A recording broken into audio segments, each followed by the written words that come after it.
suppose we're still probably going to get a blast of winter, I'm sure, or maybe not. So this is very unusual. Well, let's do just a few minutes of housekeeping. We had a break last week, which is really not a break. That's not a good word for it. I think I often find I am so busy during that week, and I'm sure you are too, with scrambling around. And as you know now, I'm sure I told you that I will be away next week as well because I'm going to Europe. Tough break, I know. But it's kind of an exciting week in that I will be speaking at a conference in Prague on spirituality for the 21st century, and I'll be talking about postmodernity and selfhood. And if I remember, I will try and make a copy for you when I come back. Okay. And then and this was a more recent development, I'll be giving a talk at the Hungarian Psychoanalytic Association on transpersonal psychology, which is kind of exciting. So I will have a very full week, which is what I was busy preparing for this last week. So in terms of our schedule, we will have this week's break, but I have a very specific task for you. If I may borrow this one, I have an extra one here. Sorry. You might have a look at this outline. I'm going to give you a heads up on this because it's very important that you fill this out beforehand, and I'd like to ask you to bring it back next week when we meet. Next week, in 2 weeks when we meet. What this is the Theological Worlds Inventory, and it has a little introductory page, and then it has a kind of a questionnaire that goes from page 2 all the way to wherever it goes, and you're asked to mark this without necessarily, if you've read in the chapter, don't worry about it, but just fill it out as spontaneously as you can, all right? When you get to the bottom, to the end of it, you then have to self-score it yourself, all right? On page 15, there are the grids, and you have to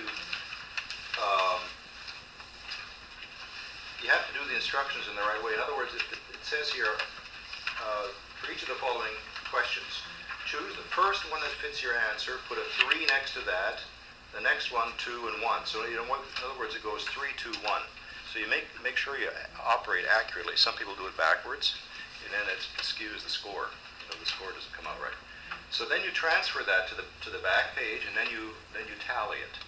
So if you wouldn't mind, you don't have to hand this whole thing back into me, but if you wouldn't mind handing in next time we meet in 2 weeks the tally, the third, second, and first choice, so that have the actual numbers. Because from that, I will then assign you to a particular theological world. So we're going to do, some divvying up. So then the rest of it you can just read as a kind of the individual summaries are then at the end of that column. So if you wouldn't mind doing that, and that's kind of a homework thing for this next week.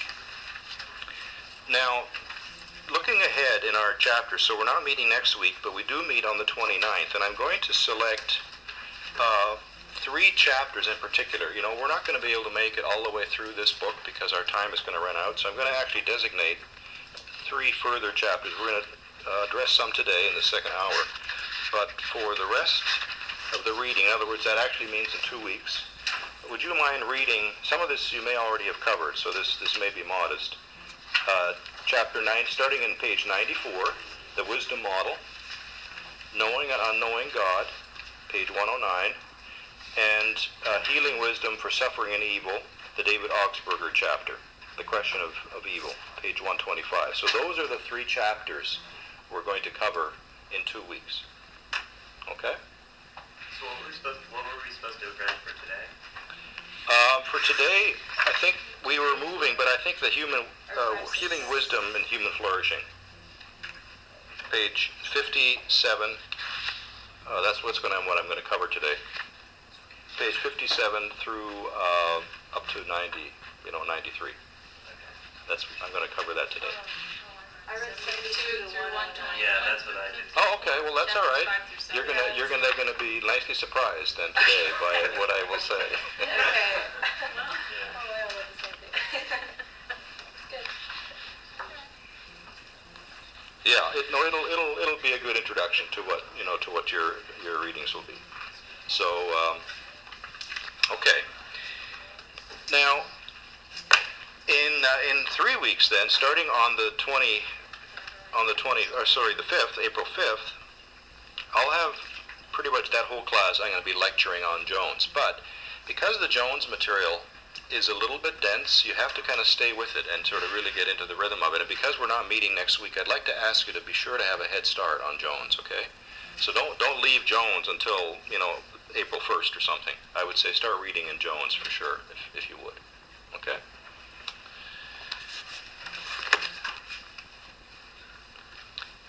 Any other housekeeping items before I move into material? Yes. I have a question about the interviewing paper. Yes. And with the different questions.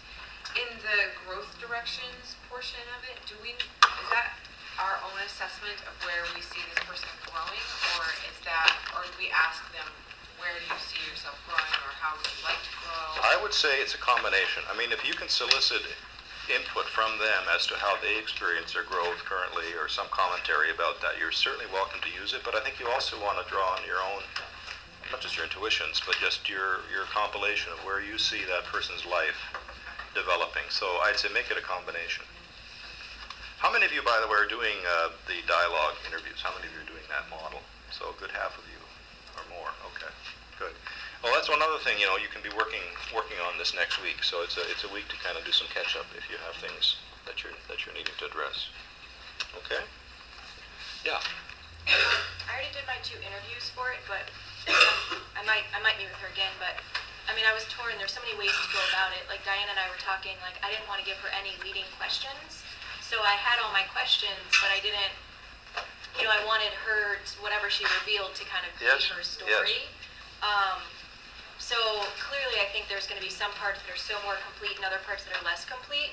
But I think that's just going to be the way it falls, because I didn't want to try to elicit more. I don't know. You don't want to lead the client in a sense exactly. so much. No, I think that's appropriate. There is this notion of neutrality, which we talked about a few weeks ago. I mean it in a little bit of a different sense, but I think we want to, when we meet someone, as much an open way as possible, so that we're not sort of skewing the dialogue and people start to say what they think we want to hear, kind of thing. Yeah. So no, this is good that you stayed in a more neutral place. Yeah. Yeah, absolutely. Because I'm just saying it, I guess, because I feel like there will be parts that are incomplete, and I would have wanted to explore more, and I kind of did, but I didn't. That was my agenda. It's not unlike an intake process, which has a certain structure and a format and a certain formality, but you can really solicit a lot of just deep information if you do it in a more neutral way.